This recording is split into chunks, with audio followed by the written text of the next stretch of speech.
Hello, everyone. This is Karma. This is another blind birth chart review. This is for a dear friend of mine. I will not reveal her identity, but first I'm going to go over her natal aspects, meaning what was the astrological weather when this person was cut from their umbilical cord of their mother's blood supply, oxygen supply, and took their first breath on their own, aka where the ascendant was rising, the sun was rising. That's your rising sign. All right, so starting off, we had Mars sextile Saturn. You know how to work hard. You know how to make things mainstream. You know how to be a builder rather than a rusher, which I love that. I feel like that's a very business entrepreneurial placement. You have Jupiter trine Neptune natally. This is a true visionary placement. Like, you're very, very psychic. I mean, you have a lot of psychic indicators here, but Jupiter trine Neptune is like dream big and believe what others may say is not possible. This is really like the type of aspect in a natal chart that's like the golden ticket. You have to keep the faith, though. You are a visionary, and a lot of people are not going to buy it because they are rooted in just what they can see and feel here and now, and you look beyond the veil.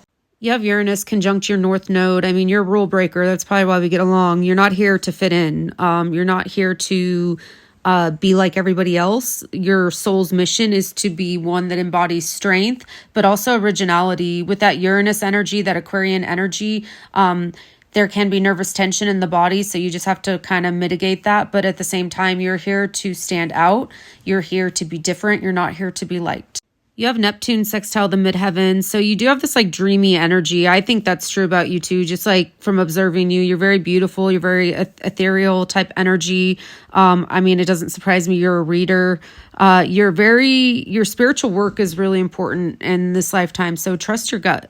Pluto squaring the moon. You know, this is powerful, but it's also a aspect of hard knocks, like growing up fast and having to rise from the ashes and rise from very difficult things young in life.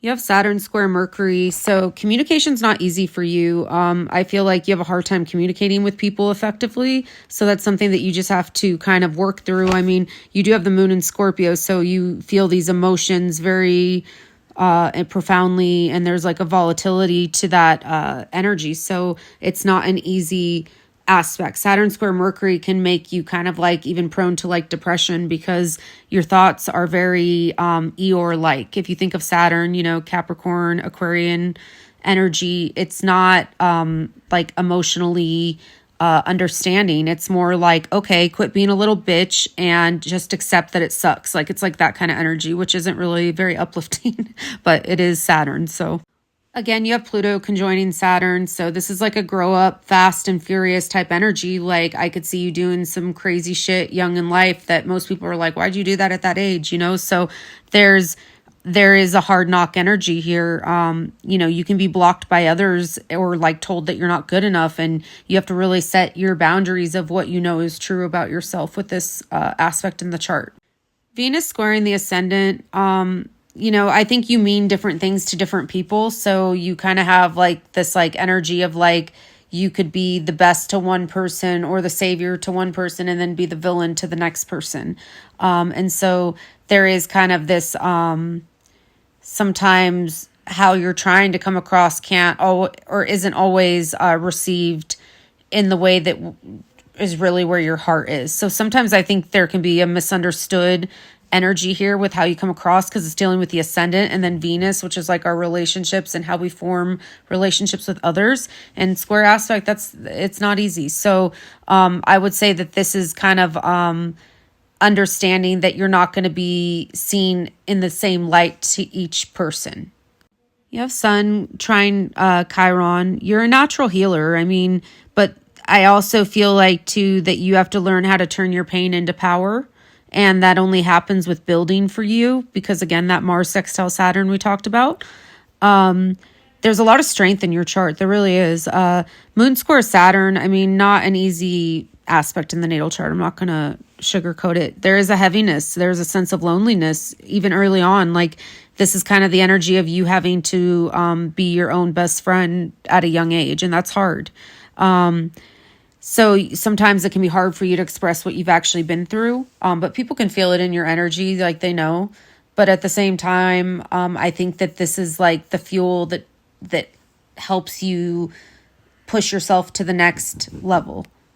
Let's talk about your placements and house placements, of course. You have a lot of placements in the 12th house. You have Mercury, the Sun, Mars. So those, having a stellium there is profound because it just shows that you have one foot in this dimension and one foot in another. So there's a lot of Piscean quality to your energy. When we look at ancient astrology and we look at the 12th house is the house of self-undoing. So sometimes our aptitudes and our visions can also be our demise because, usually what happens with 12th house or Piscean placements is they find people that spark some sort of like wounding. And so they feel like, oh, I could save this person. I could help them.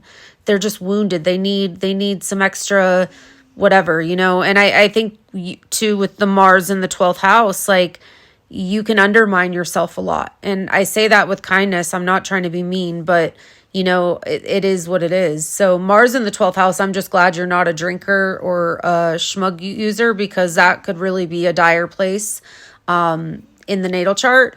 I think for you, it's more because the sun's there too, and the sun represents men. It's like disappointing men. So it's almost like efforting towards disappointing men.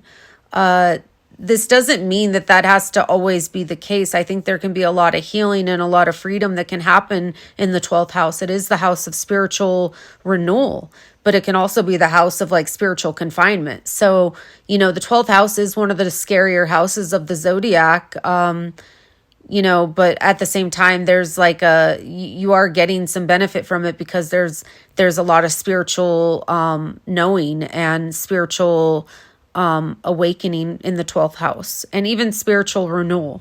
You have Uranus in the first house, and you actually have a stellium in the first house too, if we include the south node. But it's almost like you do have a lot of Aries quality to you, like me first energy. Like if I'm not what you want, get the fuck away from me, like that kind of energy.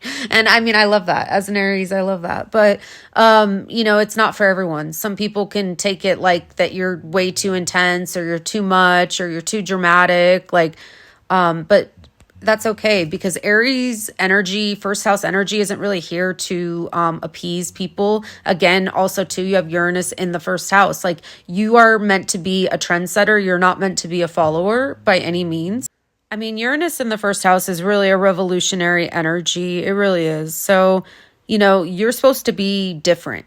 Like you're supposed to lean into your spiritual energy or healing energy, You also have Mercury in the 12th house, so that's like a psychic beacon. So you get messages very clearly, but also very confusingly. So I just made a video about Mercury in the 12th house. Like it can be very bizarre. It can be like you don't even know where you're getting this information from. It can be like sometimes you don't even know why or why you're attuned into certain things or why you feel certain things. It can even like cause you to feel like literally ill, like you're very sensitive. So I could see this being like a placement of someone who's like their moods are fluctuating. One minute they feel good, the next minute they need to take a nap.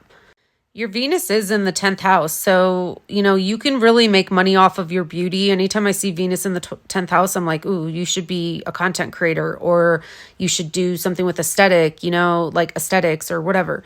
But this also could indicate that you could marry someone of like prestige or of like high ranking in the community, whether they're like famous or they have money or they just look good on paper, and they're probably going to be beautiful too because your Venus is in Libra. So that's a good placement. I wish I had Venus in the 10th house. I really do.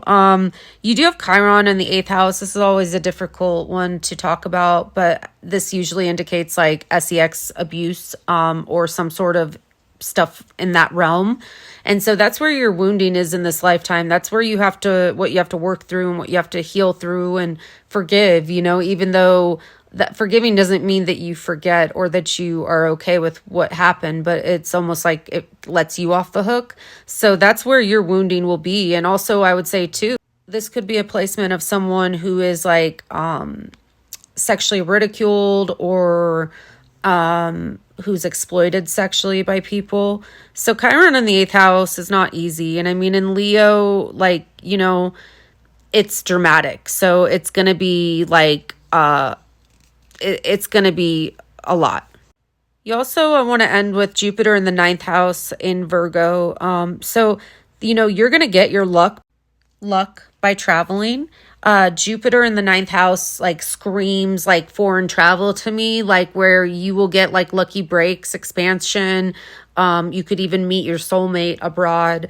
So Jupiter in the 9th house in Virgo, you know, like I think there can be a lot of healing through health-centered activities. So like maybe yoga, maybe working out, but also travel. Like, and I think there needs to be this this excitement and adventure, especially because you are a Sagittarius. Like you need travel to feel alive. And so start just getting ideas of where you would like to go, because I feel that there is a lot of potential there for you, not only in love and like happiness, but just in overall spiritual fulfillment.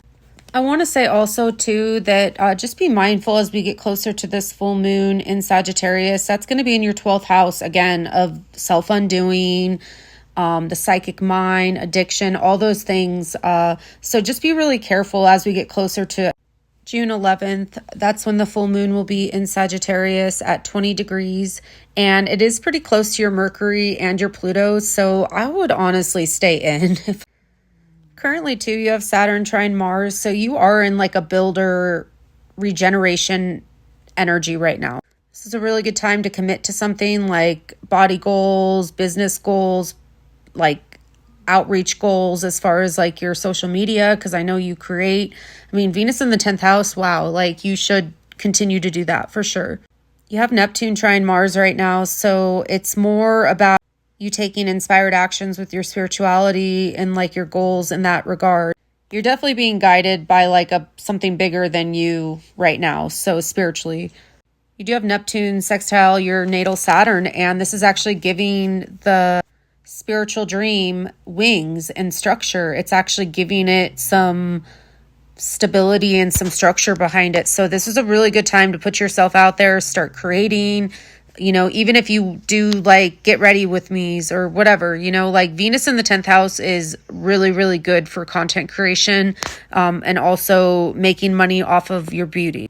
Finally, girl, I'm going to leave you with this. You have Pluto sextile your natal Mars right now. So like this is a transformative time in your life where you're returning to source and to power and like to self enrichment. So the energy here is like more willing to be able to go after what you want and what you desire. Especially the new moon coming up, that would be really good for starting partnerships or relationships or business associations. You have good stuff coming, you know, but I also think too, Pluto squaring your natal moon right now, like that's not an easy transit. It's transformative though, like it will change you. But it's almost like you're going through an emotional detox and purging old emotions and old ways of showing how you feel. So Pluto's a great destroyer, and it will reveal anything that is not worthy and not beneficial for you. So there's good and bad, like all transits. So, you know, I think this is a time of great change and great metamorphosis for you.